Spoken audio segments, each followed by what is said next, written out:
Good morning, good afternoon, good evening, or good night, depending on what time of day it is there. Here, MRDC Coach Corey, back with some dryland diving drills. This one is specific to back and reverse connection. So as the diver's leaving the board, from the time their feet leave the board until they get into their position, that is what these skills are working on. This is what we call just a back connection drill, and it's a roll-off. We start off on folded mats. Depending on the size and or flexibility of your athlete, if they are smaller, they probably don't need to be too high. If they are larger and longer legs, possibly less flexible than some of the other athletes, they might need a little bit more kind of hang time to place their feet on the floor when they get done. Main objective on backs and reverses when we are connecting is to spin up. Spinning up is making sure that we take that center of gravity and we're raising that on the parabola that we are setting up for takeoff. And to get that center of gravity to lift or raise, that means you have to raise other parts of your body above the center of gravity.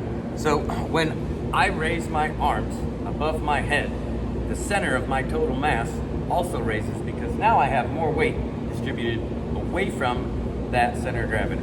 So if your arms are not up on takeoff, then your center of mass is not able to spin up. I hope that makes sense. That means we're spinning down or just spinning out. So we want to get that spin up action. So we need to have our arms over our head at the point in time when those feet are leaving the board. So this drill has a few different phases, and we want to master each one of those phases on the way up before we add the full connection. So the very basic one, divers want to make sure that their tops of their shoulders are at the edge of the mat. We want our heads free to rotate. We don't want to rotate over the top of our neck, so the head should always be off the edge. And the first ones are great. Divers are going to make sure that they turn on their brace, so they're squeezing those back pockets, trying to go ribs in. Arms are going to stay narrow overhead. They want to see their suit or see their shorts come up into their face on this drill, and all they're doing is placing their feet behind them. No grab, no wrap. Feet want to kick a field goal right behind it, right between the hands. Simple, yet effective. Arms stay still when the feet start to rise. We do not want those arms dropping. We do want them moving at the top, but we want them staying high above that center of gravity. So the first one, just with the arms just folding in through the pipe. These can be tucked, and these can also continue into rolls. The next action that we can do is we can actually add some movement. So we can have the athletes measure up, then they're going to sit up. We're going to sit up in the 90 position, and when we roll back, our body's going to stay tight, and before our shoulders hit, before your shoulders hit, we must initiate the connection with those legs. If we open up all the way, then we don't have that brace on, and we are not going to be able to fire in time. So we want to make sure before we make contact that we're raising and connecting with those legs. Measure up, put it back. Simple. So now we've added some movement, okay? Now we can also add movement with connection. The first two had arms in position, no movement with the arms. So on the third phase, what we can do is we are going to go even from more momentum. So we're going to start from what we call pike sandwich position. We will pass through 90, and then right before contact, we are going to initiate the legs for connection, and then the arms, boom, simultaneously are going to throw up and back towards the legs. And when we're lying on our backs, we're going to be throwing up and back, so that action is all up here. Notice that these hands are staying above the shoulders. I don't want to drop those arms below my shoulders, or else that center of gravity is not going to lift. So all that action needs to stay high. And this is what we call C-slam action on top.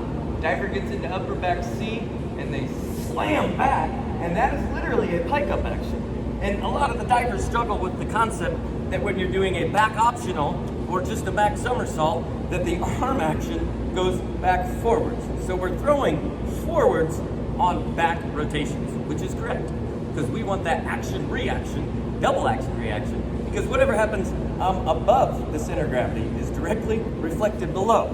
So when those arms are coming back really forcefully, right here, what's happening on the below the center of gravity down there is those legs, boom, coming up faster.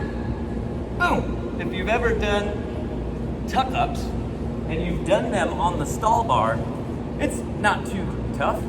Now, if you've ever tried to do tuck-ups on the Russian machine where arms are in this position and you try to pike up, do a full pike up, nearly impossible. There are some that have that core strength and flexibility to get there. But that's because we don't have that lever above the body. So, first phase. Third phase, we're on is third phase. We're going measure up. We're going full-blown action with connection. Pike sandwich, hit 90, connect. Woo! And your athletes who are pretty flexible and pretty agile do this pretty well. You're gonna have a lot of athletes who are pretty fearful of going backwards. So as soon as they get anywhere near going off the edge of the mat, normally their head goes back and that action creates the reaction of the legs. So now we are not really rotating over, we're kind of just falling off. So they have to focus on keeping the chin in, ribs in, and see the suit. See the suit, first phase. Basic, no arms. Legs come straight through. Good. Second phase, let's add some momentum through 90. No wrap. Add momentum through 90. No wrap. Please note, my flexibility is poor. Third phase, full action with connection. Pike sandwich, 90. Okay. Now, the great thing with these is you can change your height with everything. Now, what we can do is we can turn this into a modeling exercise where the divers can go through their back and reverse optionals.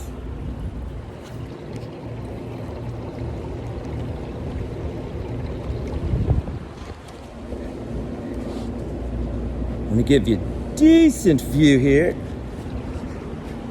We got you. Our pool is quite hot nowadays. So, if you see me perspiring, I do work hard, but it is also pretty hot in here. See if we can get one of these in there for you.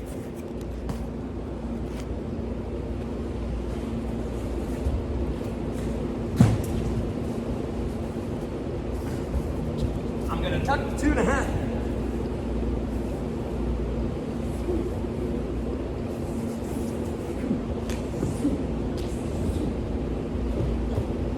And we can model our optionals right out of that first connection. Now, please note, divers, that the first somersault is always the most important somersault because our force and momentum is going to be maintained in direction and magnitude. So if that first somersault is awesome and fast, every somersault after that is the same speed, as long as you're holding on. So make sure that when you're working on spinning up for your backs and reverses, that you know we have to have those levers, those arms up top, so that we can raise that center of gravity up onto that parabola so we can get that extra height. If you can get an extra foot of height on the way up, you can add a full somersault to whatever skill you have right now in any direction. Because a foot more on the way up is also a foot more on the way down. That gives you 2 extra feet of time to rotate. Another time for full rotation. Add a somersault. Let's work on keeping those arms up.